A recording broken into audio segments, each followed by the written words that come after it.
Baik,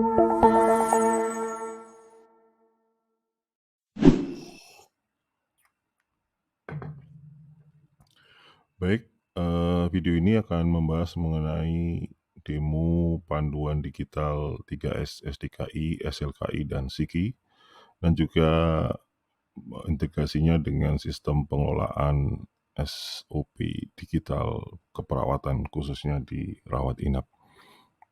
Ini adalah desain antarmuka ketika kita mengakses platform. Ada dua menu di sini. Yang pertama panduan, yang kedua untuk pengelolaan SOP digital.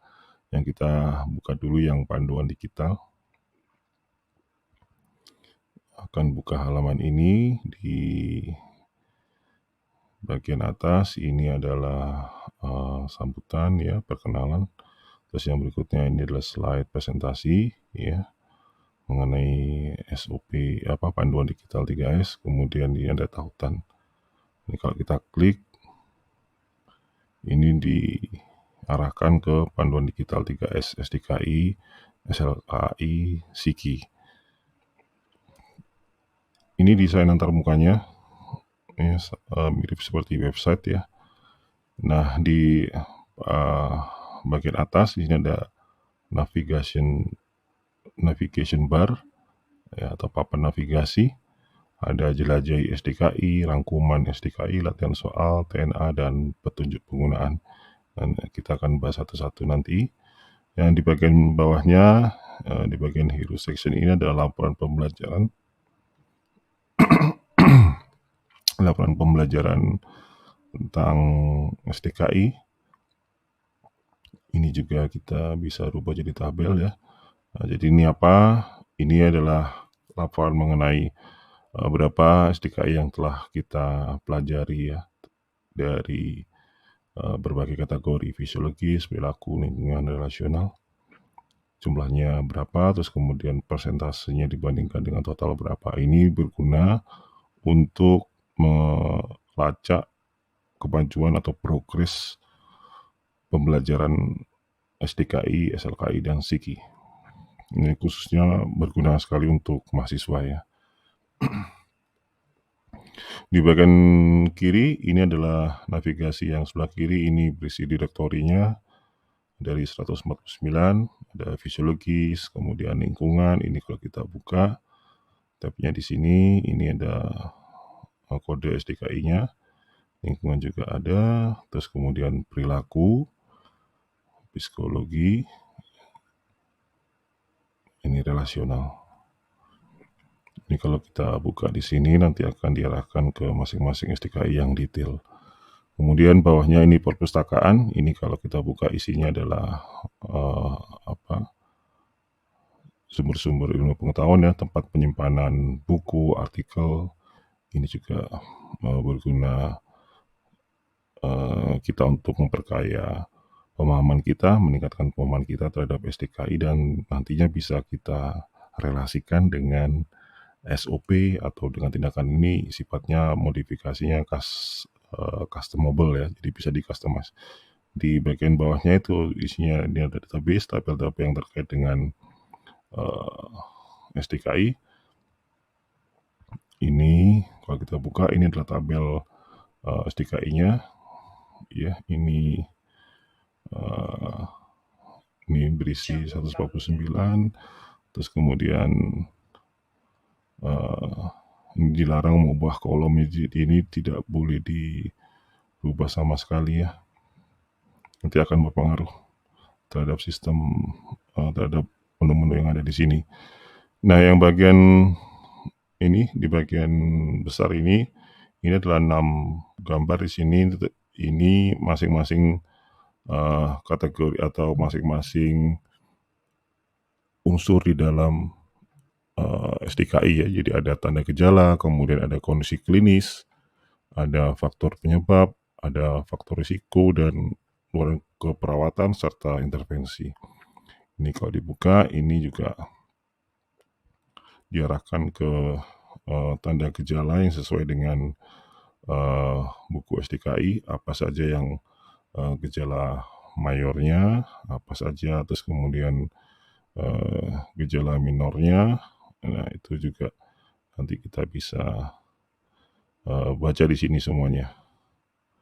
Ini yang sering muncul, tanda gejala yang sering muncul dari SDKI itu apa saja, itu nanti juga akan muncul di sini. Nah, ini internetnya agak lambat ya. Nah, ini muncul ya, jadi ini sering muncul, ini gelisah, ini keterangannya ada di sini, ini berapa kali muncul terkait 3 SDKI ya. Kemunculan tanda gejala mayor objektif gelisah ini berarti ada muncul pada 3 SDKI ya, gangguan rasa nyaman, nyeri akut, dan nyeri kronis. Ini minornya, ini ada insight di sini, ini ada mayor, nanti kita akan ulangi lagi. Di bagian bawahnya ini adalah laporan terkait dengan pembelajaran. Jadi ini SDKI mana saja yang sudah dipelajari dan dipahami, dan sebelah kanannya adalah SDKI yang perlu ditanyakan. Nah, ini apa nanti, ini contohnya ya. Nah, ini berarti kalau kita centang satu SDKI ini berarti sudah dipelajari, nanti akan muncul di sini ya. Nah, ini kalau hilang ini muncul di sini. Nanti akan dihitung berapa di laporan di sini akan dihitung berapa SDKI yang sudah dipelajari untuk kategori fisiologis. Yang perlu ditanyakan juga gitu, kalau ini kita centang nanti dia akan muncul di sini. Ini tanyakan. Nah, ini kalau kita hilangkan, ini hilang. Kalau ini kita centang berarti hilang. Nah, kalau dua-duanya dicentang berarti warnanya biru. Kalau ini salah satu, ini ada gambar tulisannya warna merah ya. Kalau ini tidak dicentang, ini akan strike through ini. Jadi ini memberi tanda kita mana saja atau mana yang sudah ditanyakan, mana yang perlu ditanyakan, mana yang sudah dipelajari, kayak gitu ya. Jadi untuk men-tracking proses pembelajaran. Kemudian di bawahnya ini ada blog dan artikel. Ya, ini juga akan kami tambahkan.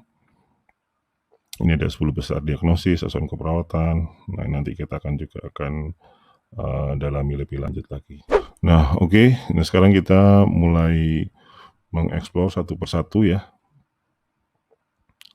Yang pertama, navigasi ini jelajah SDKI ya. Jadi kalau kita buka jelajah SDKI ini, isinya kita bisa mengeksplor isi SDKI itu, dan kita lakukan filter untuk masing-masing kategori parameternya. Prioritas, ini kita biasanya digunakan untuk di Fasiankes gitu. Jadi 149 itu mana yang kita prioritaskan. Tentu tidak semuanya, karena di dalamnya ada diagnosis tentang kejiwaan, ada komunitas, macam-macam ya. Nah, mana saja nanti yang menjadi prioritas setelah kita beri tanda, nanti akan kita bisa filter di sini. Kemudian ini juga 10 besar ICD, ini biasanya juga untuk Fasiankes ya. Jadi untuk yang prioritas itu kriterianya adalah yang sesuai atau yang berhubungan dengan masing-masing kondisi klinis, masing-masing 10 besar penyakit yang ada di rumah sakit misalnya. Itu juga kita bisa jadikan parameter untuk kita menentukan prioritas SDKI. Dan ini kita bisa lakukan filter di sini setelah kita mengisi tabel prioritas. Kemudian ini ada aktual, ini ada resiko, diagnosis yang resiko, ini aktual, dan ini ada yang promosi kesehatan. Kemudian juga kita bisa filtering, kita filtering data SDKI mana saja by dengan, atau kita kelompokkan sesuai dengan instalasi yang terkait. Nah, ini juga kita bisa pilih setelah kita merelasikan SDKI dengan instalasi yang ada. Ini statusnya terkait dengan SDKI itu, mana yang membutuhkan revisi atau yang perlu direview, kayak gitu ya. Nah, itu untuk jelajah SDKI atau explore SDKI. Yang berikutnya di navigasi atas ini adalah rangkuman SDKI. Nah, ini rangkuman SDKI ini merangkum keseluruhan SDKI 149 SDKI yang ada itu apa saja sih yang ada di informasi yang ada di dalamnya. Nah, jadi ada kelompok tanda dan gejala, baik mayor objektif, mayor subjektif, atau minor objektif dan minor subjektif, terus berapa jumlahnya juga muncul di sini, terus kemudian kondisi klinis terkait, itu ada berapa, ini ada 10, terkait dengan bersihan jalan napas tidak efektif, 13 faktor penyebab, terus kemudian luaran keperawatan yang utama apa, yang tambahan apa ini juga dirangkum di sini. Termasuk juga yang terakhir adalah intervensi utama dan pendukung, ini juga kita breakdown di sini. Ini rangkuman dari seluruhnya ya. Nah, ini kita bisa lihat dari keseluruhan SDKI itu apa saja yang informasi apa saja yang ada di dalamnya.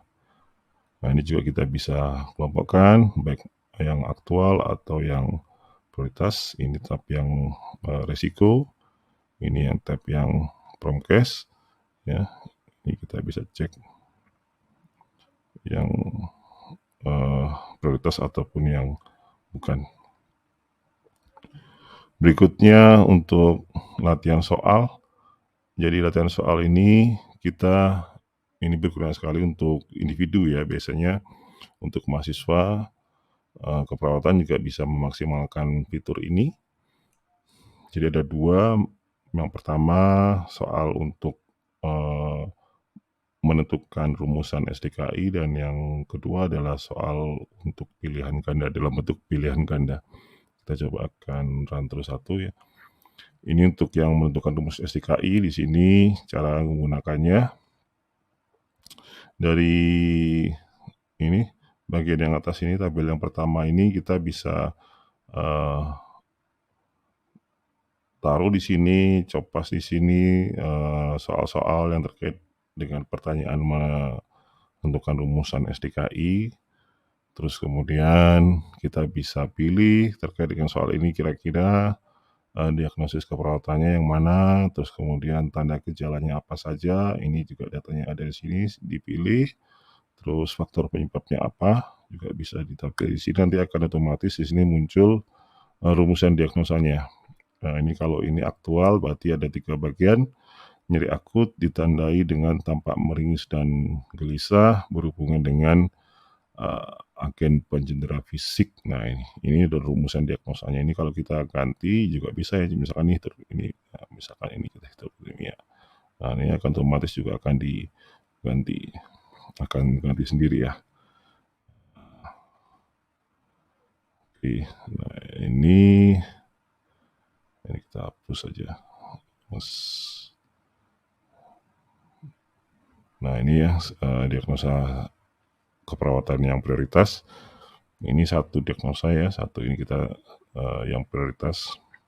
Terus untuk mengecek benar atau tidak, kita bisa arahkan ke bagian bawah untuk cek jawaban di sini. Nah, ini defaultnya kosong. Terus kemudian kita isikan diagnosis keperawatan sesuai dengan jawaban kita. Tadi nyeri akut.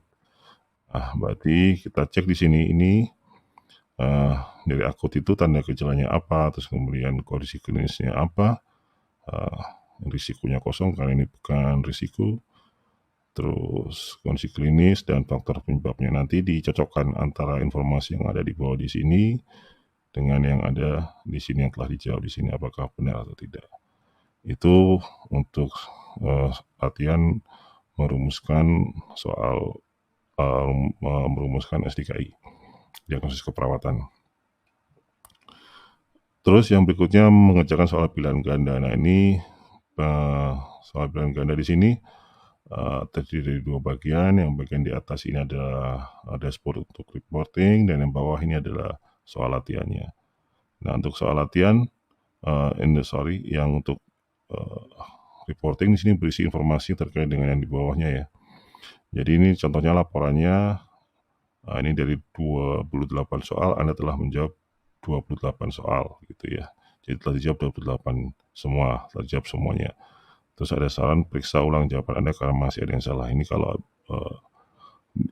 kita didorong untuk mengecek lagi jawabannya karena ada yang salah. Ini laporan, terus ini cek nilai. Nah, dari nilainya dari 28 soal pilihan ganda Anda telah menjawab 28. Ini nilai Anda 93. Ini ada pesannya di sini. Itu untuk laporannya. Nah, ini ada 3 tab di sini. Yang pertama terbuka, tertutup, dan yang berikutnya adalah input soal. Nah, input soal sini ini sifatnya mandiri ya untuk latihan soal ini. Jadi Anda bisa masukkan input sendiri, soal-soal sendiri sampai sebanyak-banyaknya, terus kemudian beri centang di sini jawaban yang mana ya, dari ada 5 pilihan, terus kemudian jawaban yang benar ini pembahasannya ya. Nah, setelah diinput nanti untuk simulasi misalnya skenario-nya kita belajar berkelompok, teman A itu yang mengikut soal misalnya, terus teman B yang menjawab, nah kayak gitu ya, nanti bisa berganti-gantian. Itu untuk meningkatkan pemahaman dan penguasaan kita terhadap 3S. Ini terbuka, ini berarti kita bisa melihat kunci jawaban. Nah, ini kunci jawabannya.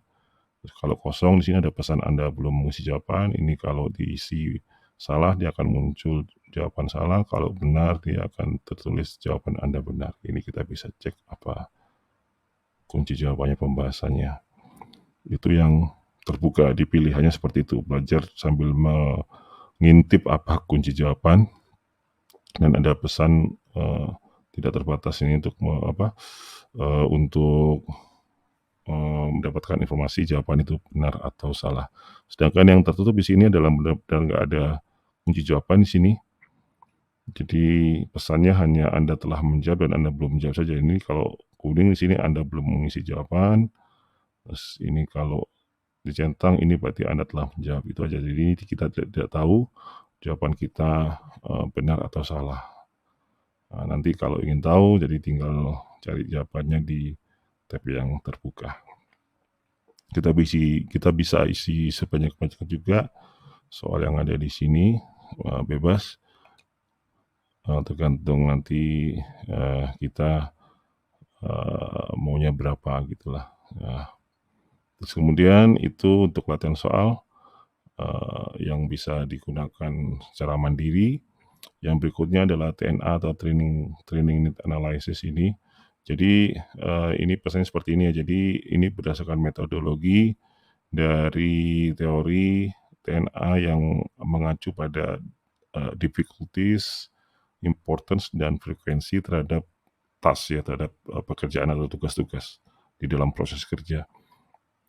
Jadi berdasarkan tingkat kesulitan, tingkat pentingnya, dan tingkat seringnya pekerjaan itu dilakukan, kita bisa mengelompokkan dan menentukan berapa seringnya pelatihan itu dilakukan, terus kemudian skala pelatihannya, termasuk juga metode pelatihannya bisa kita tentukan berdasarkan penggolongan-penggolongan dari data-data yang ada, pekerjaan yang ada, dari tingkat pentingnya, tingkat sulitnya, dan tingkat seringnya pekerjaan itu dilakukan. Nah, karena di dalam buku SDKI, SLKI, dan SIKI, khususnya intervensi, itu kita melihat metodologi ini bisa digunakan karena contohnya misalnya satu intervensi yang itu bisa terdiri dari berbagai jumlah tindakan. Ada yang 10, ada yang 11, ada yang sampai 60 gitu ya. Jadi kalau premisnya adalah makin banyak tindakan di dalam satu intervensi, itu kita anggap itu sulit ya. Kita anggap itu sulit. Jadi makin banyak makin sulit. Ya, jadi premisnya seperti itu. Terus kemudian makin sering tingkat keseringannya itu berapa kali intervensi itu muncul di dalam SDKI. Jadi misalnya intervensi manajemen jalan napas. Nah, manajemen jalan napas itu berapa kali muncul di dalam SDKI, entah itu intervensi utama atau intervensi pendukung. Nah, jadi kalau itu ya, kalau itu frekuensi. Nah, kalau importance tadi kita sudah begitu kita beri tanda atau label bahwa ini adalah termasuk SDKI prioritas, karena terkait dengan 10 besar penyakit misalnya ada di rumah sakit, berarti itu kita sudah bisa anggap SDKI yang penting ya, importance. Nanti dari itu nanti kita bisa breakdown lagi berdasarkan kriteria. Nah ini by numbering, itu kita bisa tentukan, kita bisa olah datanya, berapa rata-ratanya atau berapa nilai tengahnya, terus kemudian berapa nilai maksimalnya, berapa nilai minimalnya, terus berapa kuartil atas atau kuartil bawahnya, nanti kita bisa tentukan baik kriteria tersebut dengan algoritma atau pohon logika. Jadi misalnya ini kalau kita lihat jumlah tindakan di dalam intervensi itu rata-rata 14 ya, jadi itu rata-rata 14. Jadi kita bisa tentukan kuartil atasnya. Jadi misalnya kuartil atasnya adalah 21. Terus kemudian kuartil bawahnya adalah 7. Jadi di atas kuartil atas itu termasuk yang makin banyak ya. Nah, itu kita bisa beri skor atau grade A misalnya. Kemudian kuartil bawah itu kita bisa beri grade C misalnya. Nah, ini sifatnya opsional. Sekali lagi ini sesuai dengan metodologi yang digunakan oleh Fasiankes, tentu saja yang masih relevan dan bisa dipertanggungjawabkan. Kita bisa gunakan TNA ini. Tujuannya apa? Untuk benar-benar kita memfokuskan pelatihan-pelatihan yang sifatnya penting ya, yang sering terjadi kayak gitu. Jadi ini untuk menghemat juga, membatasi pengeluaran kita untuk pelatihan supaya hasilnya efektif dan efisien. Dan contohnya yang sering dipakai ini, misalnya pelatihan RJP misalnya, atau pelatihan tentang K3. Nah itu kan jarang sekali terjadi, bahkan mungkin kita tidak berharap itu terjadi. Tapi begitu itu nantinya terjadi, ya jikalau itu terjadi, kita sudah siap menghadapinya. Nah itu kan perlu pelatihan. Jadi pelatihannya intensif, mungkin 6 bulan sekali, atau mungkin 3 bulan sekali, atau bahkan kalau K3 itu setiap saat dikampanyekan sebelum rapat. Nah itu masih kita bisa kampanyekan. Nah ketika kondisinya terjadi kondisi A misalnya, tempat berkumpulnya di mana, terus kemudian cara membuka pintunya, itu termasuk bagian dari K3S ya. Nah itu tetap dikampanyekan dan itu sifatnya intensif sekali, dan meskipun itu jarang atau tidak terjadi, belum terjadi, jika nanti terjadi kita sudah siap. Nah, itu salah satu contohnya ya. Jadi ini sifatnya lebih kepada manajemen risiko. Tampilannya seperti ini ya. Jadi ini kriterianya ada 3. Yang pertama training oleh tim atau training internal. Terus yang kemudian SPO plus supervisi, dan yang ketiga training yang intensif. Nah apa itu tadi sudah dapat dipahami. Jadi kalau training internal itu grade-nya apa, kalau yang SPO itu apa, kemudian intensif itu apa, itu sekali lagi ini opsional dan ini sesuai dengan metodologi yang digunakan, yang dipilih oleh Fasiankes. Sepanjang itu algoritmanya bisa diterapkan. Ini misalnya manajemen jalan napas, untuk diagnosis bersihan jalan napas tidak efektif, itu jumlah masalahnya ada 11 ya. Jadi airway management ini terkait dengan atau muncul pada 11 SDKI. Terus jumlah tindakannya ada 14. Nah ini masuk grade B ini kalau dari pohon logika yang ada di sini. Nah ini keputusannya adalah training oleh tim, training internal.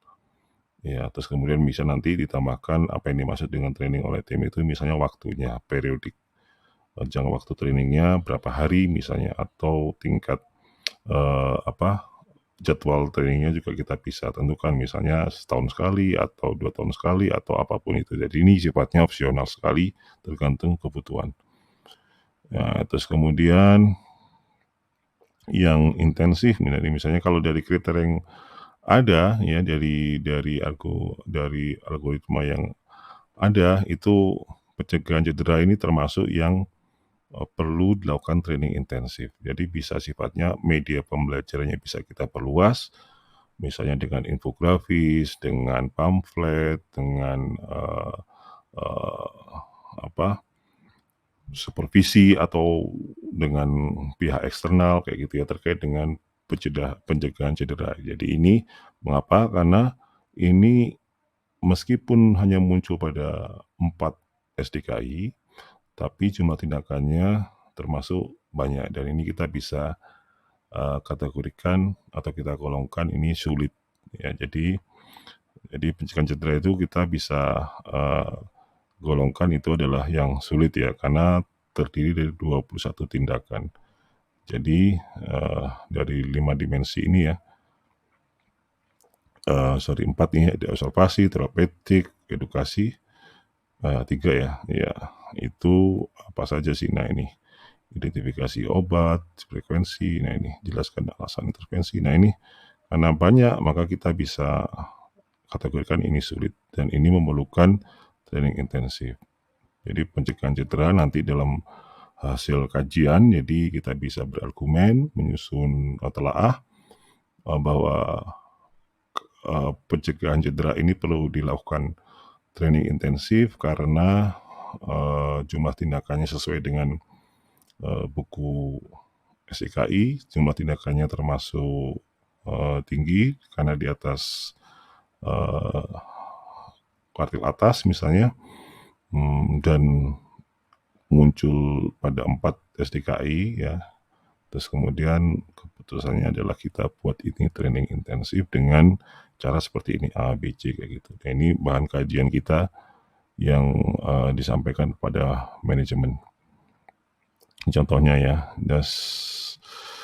ini yang training, ini yang untuk intervensi utama, ini kalau kita klik ini juga yang untuk yang intervensi pendukung ya, karena di dalam intervensi ada di buku Siki itu kita bedakan mana yang utama, mana yang pendukung. Nah ini kita bisa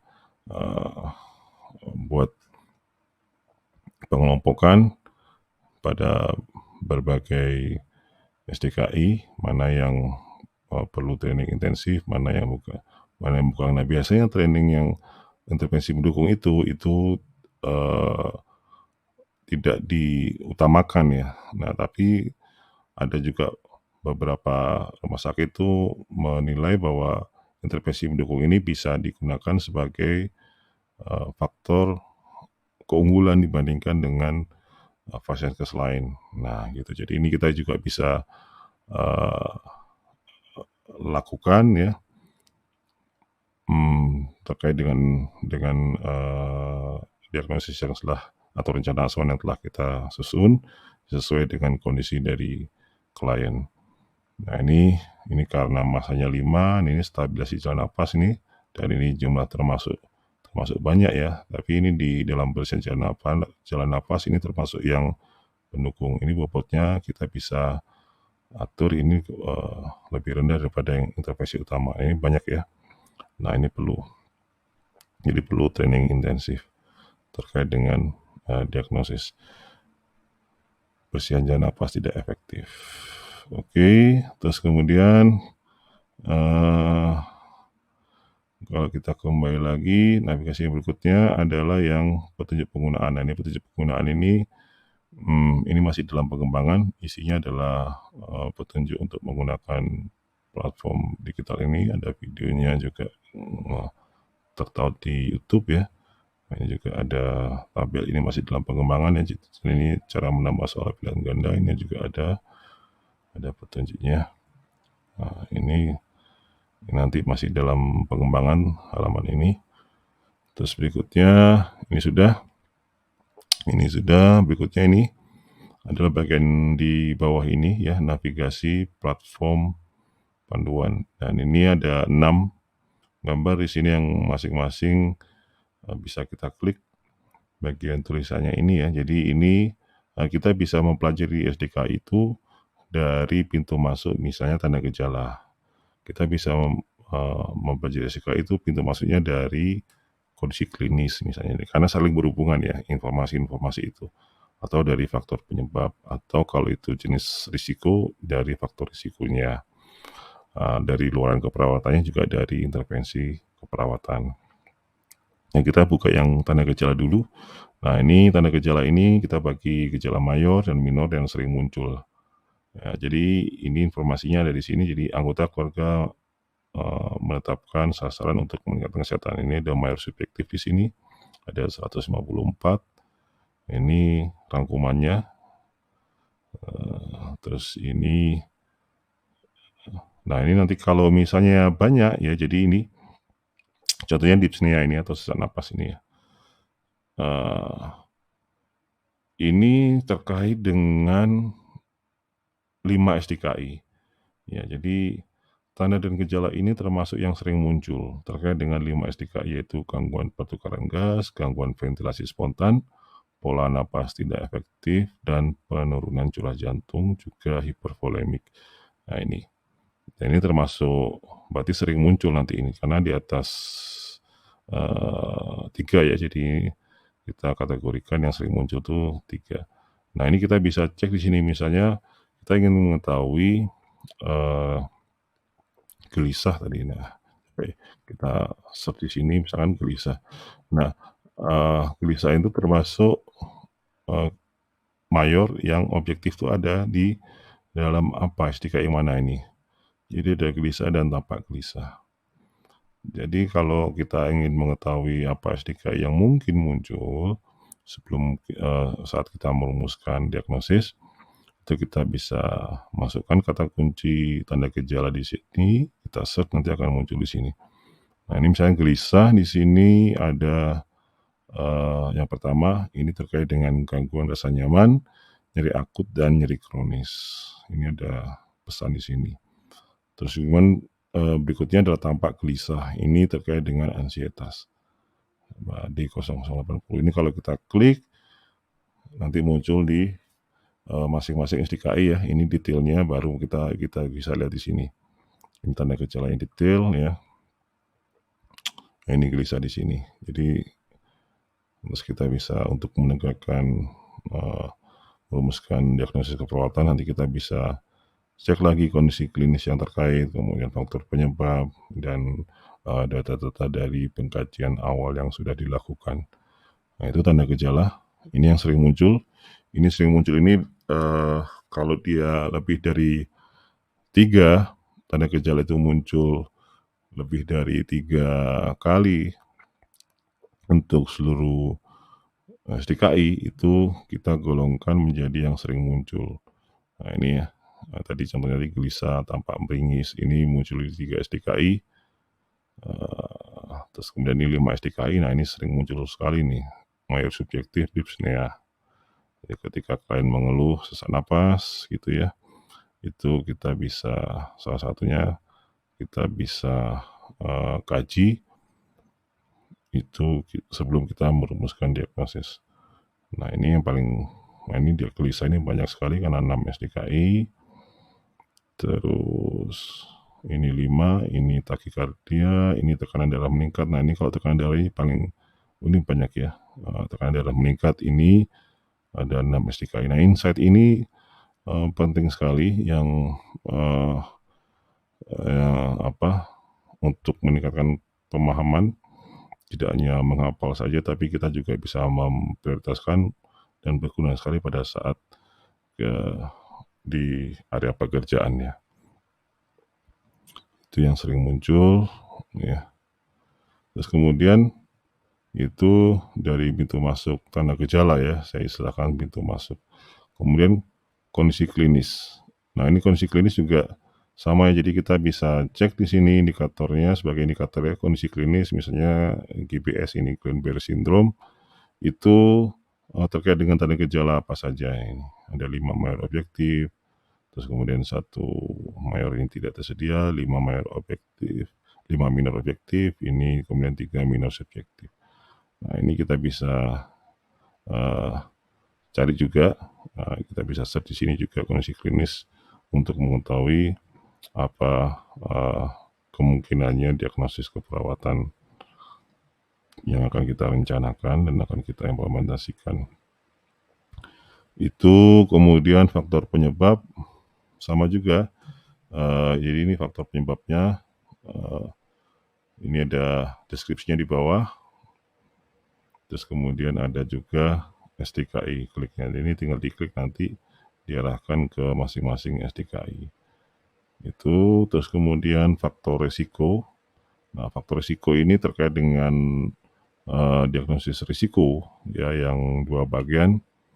Ya, jadi ini juga disebutkan di sini risiko aspirasi. Jadi faktor risiko penurunan tingkat kesadaran itu terkait dengan diagnosis risiko aspirasi. Nah, ini kita bisa klik di sini untuk mengetahui detailnya. Kemudian untuk luaran keperawatan. Luaran keperawatan ini ada 2 tab ya, ada tampilkan semua dan luaran terbanyak. Nah, jadi kita bisa lihat di sini ini seluruh keperawatan, luaran keperawatan. Nah, ini bersihan jalan napas, ini penyampaian ventilator, ini pertukaran geras, ini kodenya L101.001, L10002, ini sampai 137 kalau tidak salah. Nah, ini ada insight di sini juga. Jadi misalnya berat badan ini termasuk yang sering muncul ya, jadi di atas rata-rata. Jadi ada bisa muncul di sini.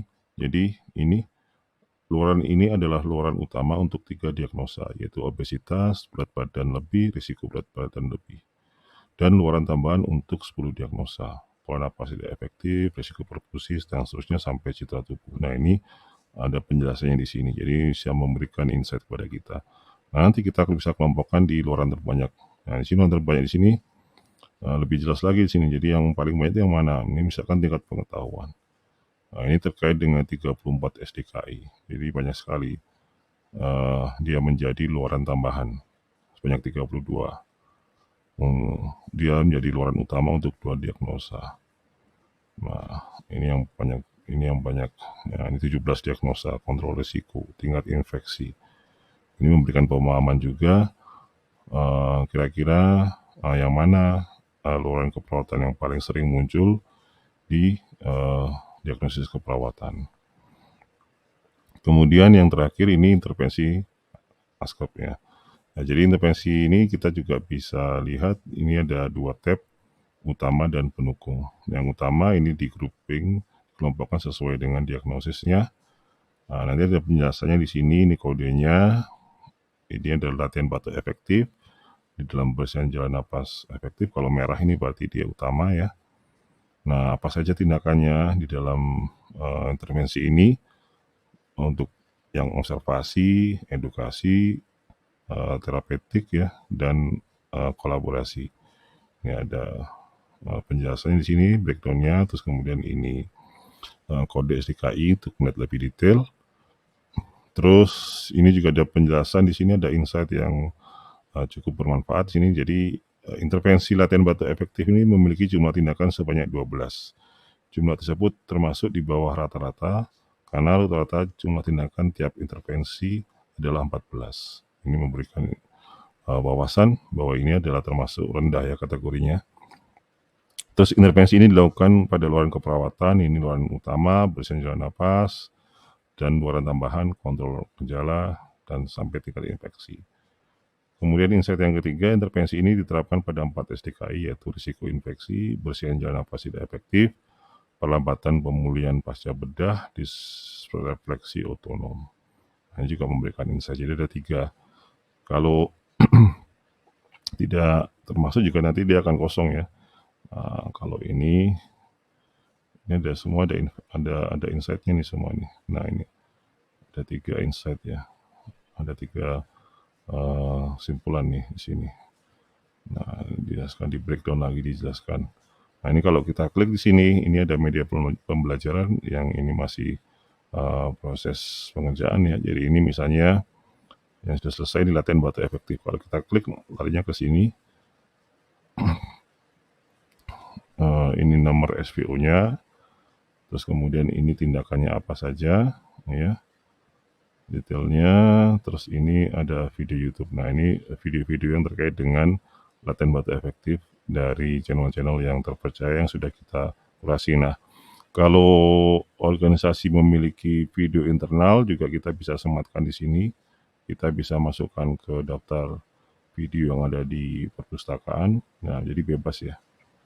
Ini yang untuk intervensi pendukung. Jadi intervensi utama dan intervensi pendukung. Nah, ini apa saja juga kita bisa lihat. Kemudian bagian bawah ini tadi informasi tentang mana yang sudah, mana yang belum. Jadi ini kalau kita arsipkan semua, berarti ini kita hilangkan semuanya. Centang-centang di sini kita hilangkan ya. Mana yang prioritas, mana yang tidak, mana yang sudah, mana yang sudah dipelajari, mana yang belum. Itu kita bisa atur menjadi settingan awal. Ini juga sama, ini kita bisa arsipkan semua. Yang perlu ditanyakan sudah nggak ada lagi, berarti nanti kita bisa hilangkan centangnya atau satu-satu di sini ya, satu-satu ini diklik. Yang paling terakhir bagian bawah ini ada blog artikel. Nah, ini yang juga nanti akan bertambah ya. Kalau misalnya Fashioncast ingin menambahkan sendiri, yes, bisa saja, sangat memungkinkan kalau memiliki artikel yang perlu dibaca oleh pengguna panduan digital ini. Nah, ini yang 10 besar diagnosis asuhan keperawatan. Nah, ini insight yang cukup penting juga. Jadi kita sudah mengidentifikasi 10 besar diagnosa. Jadi 10 besar SDKI dengan jumlah tanda gejala terbanyak. 10 besar SDKI dengan jumlah penyebab terbanyak. Ini gangguan menelan ini termasuk paling tinggi ya, 27 tanda gejala. Nah, ini kalau kita klik, ini larinya nanti ke gangguan menelan. Nah, ini bisa ngeling ke arah sana. Terus ini ada grafiknya, ya ini by kategori, ini juga kita bisa lihat chart, pie chartnya. Nah, ini jumlah tanda gejala, jadi interaktif ini langsung live ya. Jadi kalau datanya dirubah, ini juga akan otomatis berubah. Untuk 10 diagnosa ini artikel. Nah, ini dari tautan eksternal ya, kita pindahkan ke sini untuk sebagai sumber informasi. Nah, ini dari mana ini? Oh, ini ada referensinya. Cara menulis diagnosis keperawatan, cara menulis luaran keperawatan. Nah, di bagian bawah ini ada umpan balik dan pertanyaan. Nah, jika ada pertanyaan atau ada ingin tanya umpan baliknya, nanti bisa diisi di sini. Nanti kami dari tim berkembang akan segera meresponnya. Nah, kita kembali ke desain antarmuka di halaman home ini. Kalau kita lihat, ini ada intervensi, ada sebelah kiri ini, sidebar sebelah kiri. Ini tentang isinya kode SDKI di kategori fisiologi sampai relasional. Ini kalau kita buka di sini, toggle-nya ada di 001, bersihan jalan nafas tidak efektif. Ini isinya SDKI yang detail ya, dari seluruh informasi yang ada di bersihan jalan nafas tidak efektif. Kalau kita buka di sini adalah ini tanda gejala, ini bagian awalnya ya. Nah, kita tutup dulu biar lebih paham. Ini tanda gejala. Nah, ini isinya mayor subjektif, mayor objektif, yang minor subjektif dan objektif juga ada di sini sesuai dengan buku. Terus penyebabnya baik fisiologis maupun situasional, terus kondisi klinis yang terkait apa saja, penulisan diagnosa keperawatan, ini bagaimana merumuskannya, terus luaran keperawatan, ya, tautan SDKI-nya, ini kita bisa lihat untuk bersihan jalan napas tidak efektif, ini luarannya adalah bersihan jalan napas dan ekspektasinya meningkat. Ini data tautan SDKI ke SLKI. Nah, di sini adalah rekapnya untuk luaran keperawatan baik yang tambahan dan yang utama.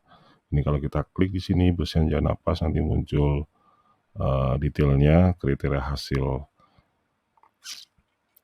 ini. Jadi bersihan jalan napas ini, luaran ini terkait dengan 2 SDKI ya, yaitu bersihan jalan napas tidak efektif dan gangguan menelan. Ini jumlah SDKI-nya ada 2, ini deskripsinya apa. Terus ini indikatornya, gelisah, ortopnea, sampai pola napas. Ini kriteria hasilnya, menurun, meningkat. Ini skor hasilnya, ya 1 sampai dengan 5. Ini sudah ada tertulis sini semua juga. Terus setelah itu intervensi ke perawatan. Di sini kita bisa melihat intervensi ke perawatannya apa saja. Ada 26 intervensi utama dan intervensi pendukung. Ini kalau kita klik materi pembelajaran nanti larinya akan ke sini ya. Jadi ini masing-masing intervensi itu nanti ada video YouTube-nya, terus tindakan detailnya apa. Nah, kalau ada artikelnya juga akan tampak di sini, dan ini masih dalam tahap pengembangan. Ada beberapa yang sudah terisi, ada beberapa, tapi masih banyak juga yang belum. Nanti kita dalam proses untuk melengkapi ini ya. Nanti ini bisa di-linkkan juga ke nomor SPO ya, jadi atau SOP keperawatannya. Ini kalau kita klik di sini, itu larinya nanti bisa ke SOP keperawatan. Ada prosedur kegiatannya apa, terus kemudian ini terkait dengan SPO itu apa luarannya, saling berkaitan ya dengan yang lain. Terus ini implementasinya ya, jalan napas, ini pemantauan respirasi, ini detailnya juga.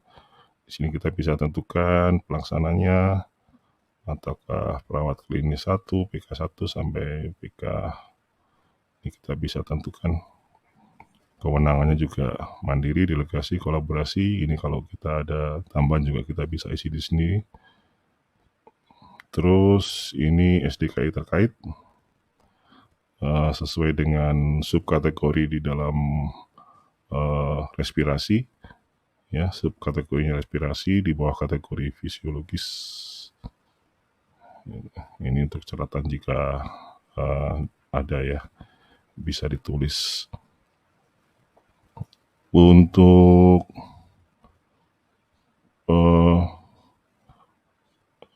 detailnya sampai itu akan sampai ke 149 SDKI juga sudah terisi lengkap. Nah, terus ini detail untuk perpustakaan. Ya, saya ulangi lagi, jadi ini ada panduan bisa direlasikan ke sini kalau ada. Jadi terkait dengan pelaksanaan SOP keperawatan, terus pelaksanaan prinsip-prinsip pelayanan yang membutuhkan panduan, guidance, ya bisa dalam bentuk checklist, dalam bentuk instruksi kerja atau apapun itu bisa disimpan di sini. Kemudian kita bisa linkkan nanti ke SPO-nya atau SOP keperawatannya jika itu dibutuhkan. Terus nanti kita bisa simpan di sini sebagai repositori dan bisa diakses kapanpun dan bisa ditautkan ke bagian apapun di dalam sistem ini. Nah, bisa dalam bentuk video YouTube, baik milik internal maupun eksternal, atau bisa dalam bentuk artikel, essay, atau akademik, jurnal akademis, atau bisa buku. Nah, ini misalnya kita bisa tautkan buku di sini ya. Nah, jadi kita bisa simpan bukunya di sini, terus kita bisa simpan sebagai repositori, dan kita bisa akses kapanpun sebagai salah satu media pembelajaran baik bagi perawat maupun untuk mahasiswa. Nah, sekali lagi saya tekankan kalau ini adalah bagian yang database, ini adalah bagian penting, yang paling penting ya. Di sini ada berbagai macam database yang isinya bisa ratusan sampai ribuan, dan ini tidak boleh dirubah ya. Jadi kalau merubah pun itu harus dari power user atau admin ya. Nah, karena ini bukan aplikasi, jadi kita tidak bisa memisahkan antara front end dan back end. Jadi ini isinya juga ada database. Yang kita bisa lakukan adalah membatasi akses atau memberikan warning kepada pengguna. Nanti pengguna pun nanti kita bisa kelompokkan melalui link atau bisa mengakses langsung dari platform ini dalam bentuk template. Oke, sekaligus itu untuk mengakhiri demo untuk panduan digital. Sekarang kita masuk ke pengelolaan SPU digital atau SOP digital keperawatan. Dan ini saya batasi untuk yang rawat inap. Karena data SOP-nya masih belum terinput semuanya ya. Ini tampilan depannya, terus ini ada presentasi yang bisa dibuka. Nah, kalau kita klik tautan ini akan dibawa ke desain antarmuka untuk pengelolaan SPO keperawatan di instalasi rawat. Oh, ini bukan rawat jalan ya, ini rawat inap ya. Maaf, ini masih salah. Nah, ini kita ganti aja nih, rawat inap. Di sini ada beberapa bagian atas ini ada dashboardnya. Ini total SPU-nya berapa yang telah terinput, yang sudah diidentifikasi oleh tim dari rawat inap. Ini ada total 81 dan akan terus dikembangkan. Ini yang belum dikerjakan 1, yang sedang disusun 7. Ini juga sifatnya nanti kita bisa kelola dari masing-masing SOP dengan memberi tagging. Nah, ini taggingnya. Ini jelajah SPO, kita bisa lakukan filter di sini sesuai dengan diagnosa keperawatan yang sudah kita integrasikan. Kemudian ini instalasinya kalau kita ingin pindah ke instalasi yang lain, jika informasinya ada atau datanya ada, ini status SOP-nya, kita bisa lakukan filter, juga data tujuan yang terkait dengan luaran, kita bisa lakukan ekspor di sini. Terus untuk di bagian ini, yang utama ini adalah masing-masing SPO. Di sini adalah bentuk daftar di sini. Ini kalau kita buka, isinya adalah SPO digital. Nah, jadi SPO digital ini tampilannya seperti ini. Ada nomor SPO yang sekali lagi ini bisa sifatnya spesifik sesuai dengan kode dari organisasi, namanya, terus kemudian jumlah prosedurnya. Ini statusnya sudah berlaku ya. Ini keterkaitannya, SPO keterkaitannya, terus dasar hukum, level pelaksana, peralatan perlengkapannya apa, terus cara dokumentasinya, terus ini ada peringatan atau aspek kritisnya, adanya di rawat inap, ini luaran keperawatan. Jadi kita melakukan SOP ini untuk tujuannya ini ya. Nah, ini luarannya outputnya. Terus juga SPO ini terkait dengan diagnosa yang ada 5 diagnosa yang terkait dengan SOP ini, pemantauan respirasi. Ini juga kita bisa lihat di sini informasinya ada tanda centang, ini berarti prioritas. Jadi kalau kosong ini bukan. Nah, prioritas terkait dengan penyakit ini, yang ini identifikasi dari prioritas. Terus ini masing-masing prosedurnya, kegiatannya apa saja. Terus ini kita bisa tentukan aspek kritisnya atau apakah bukan. Terus ini adalah mutu baku kelengkapan sampai keterangan. Ini juga nanti sifatnya customable ya, jadi bisa di custom. Nah, ini kalau kita klik di sini contohnya, ini contohnya ketika dalam satu kegiatan atau prosedur itu kita membutuhkan checklist ya, atau membutuhkan instruksi kerja, ini juga kita bisa masukkan di sini informasinya supaya lebih perawat supaya lebih paham bagaimana cara melaksanakan prosedur itu. Itu juga kita bisa isi. Jadi apapun itu kita bisa isi di sini ya, kita bisa kelola dengan baik. Nah, terus kemudian setelah SOP itu semua kita identifikasi, terus kemudian kita tentukan parameter-parameter kriterianya, kita isi lengkap datanya, nanti untuk menjalankan fungsi pengawasan atau supervisi atau fungsi penilaian dan pengawasan terkait dengan tingkat kepatuhan dan tingkat pemahaman pelaksanaan SOP keperawatan, kita juga bisa kelola dengan melakukan penilaian. Nah, ini contohnya ada di sini. Nah, kita bisa cek di sini, kita bisa lihat ini masih draft ya, jadi ini sesuai dengan kebutuhan organisasi, maka ini sifatnya bisa di-custom sesuai dengan kebutuhan atau permintaan.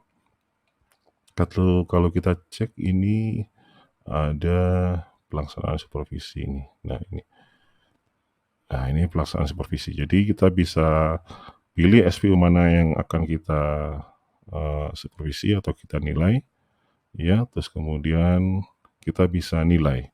Nah, ini misalnya ini untuk perawat A misalnya. Nah, ini supervisi yang pertama, nama SPU-nya adalah pemantauan respirasi. Ini jumlah prosedurnya, ini terkait nilainya berapa, terus ini nilai aktualnya setelah simulasi atau unjuk kerja. Nilainya 79,4 dan ini keputusnya lulus karena di atas target 70 ya. Nah, kalau dia tidak lulus ya, artinya tidak di bawah 70, itu ada keputusannya tidak lulus dan ini akan disupervisi ulang atau dinilai ulang 1 minggu kemudian atau 7 hari berikutnya. Nah, ini sifatnya juga sangat bisa dimodifikasi tergantung permintaan atau skenario atau sistem dari perusahaan ya, atau prosesnya seperti apa dalam konteks untuk sistem manajemen kompetensinya seperti apa.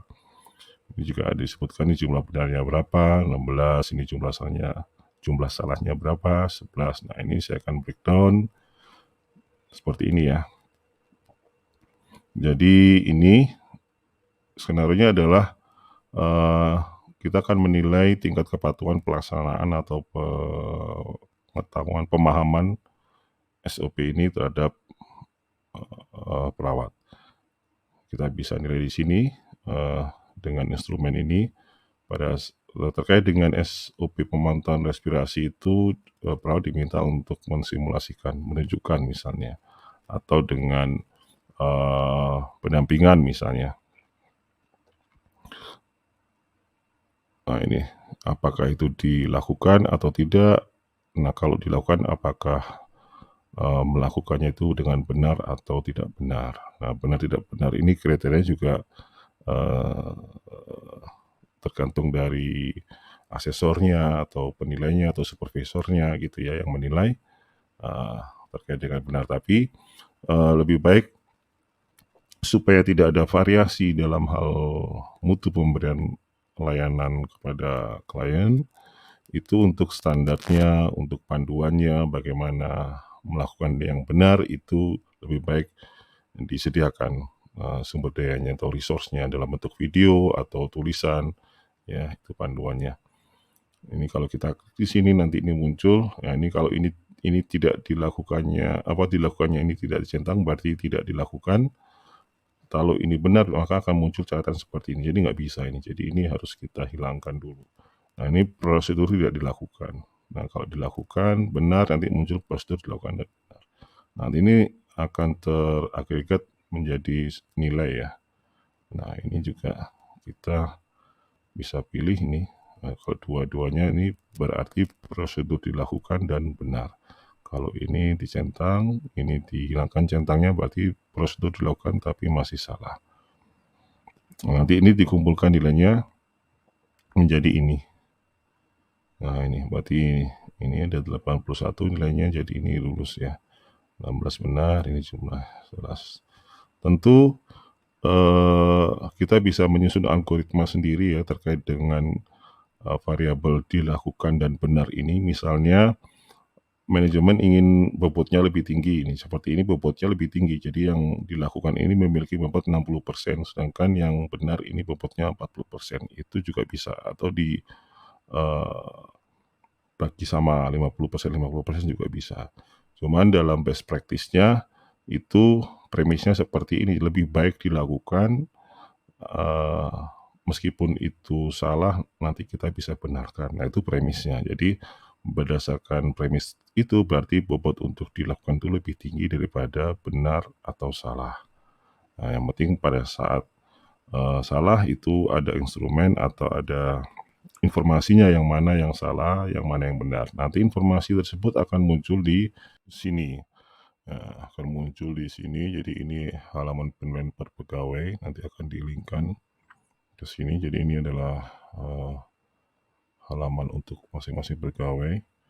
Jadi di sini ada datanya, terus kemudian ada target capaian IKI-nya, dan nanti muncul di sini. Jadi setiap SPO yang sudah supervisi atau dinilai kepada yang bersangkutan itu muncul di sini laporannya. Contohnya untuk SPO yang nomor 394 ini, ya itu nilainya 68 ya. Jadi ada dari 25 prosedur yang dilakukan itu ada 21, kemudian yang benar 11 dan yang salah 14 ya kayak gitu ya. Ini berikut adalah jumlah semua prosedur yang tidak dilakukan apa saja, terus kemudian yang salah apa saja. Terus ini ada rekomendasinya, mentoring oleh kepala ruang. Ini pun juga algoritma yang ada di sini semua kita bisa di custom ya, bisa dimodifikasi sesuai dengan proses bisnis yang ada di masing-masing organisasi atau Fasiankes. Untuk yang lulus juga ada keterangannya di sini. Untuk yang kedua ini SPO 393 ini nilainya 81 karena di atas 70 berarti dia lulus. Terus kemudian ini kesimpulannya. Terus untuk yang prosedur yang kritis ini dia akan ada tanda ini ya, tanda-tanda seru ini adalah jadi dia itu tidak melakukan salah satu dari prosedur kritis, yang mana itu adalah ini ya, melakukan kebersihan tangan 6 langkah ini. Nah ini pun nanti sifatnya opsional, jadi setiap prosedur atau tahapan kegiatan yang ada di dalam SPO itu kita bisa tentukan yang mana yang memiliki aspek kritis yang tertinggi, misalnya yang harus dilakukan dan ketika melakukannya harus benar. Nah itu juga bisa ditentukan, bisa diatur. Ini prosedur yang salah dan ini hasil rekomendasinya. Nah demikian penjelasan untuk dua modul, yaitu panduan digital 3S, SDKI, SLKI, dan SIKI, juga pengelolaan SPO digital. Nah demikian penjelasan lengkap dengan demo untuk dua modul panduan digital 3S, SDKI, SLKI, SIKI, dan juga pengelolaan SPO digital keperawatan untuk rawat inap. Terima kasih.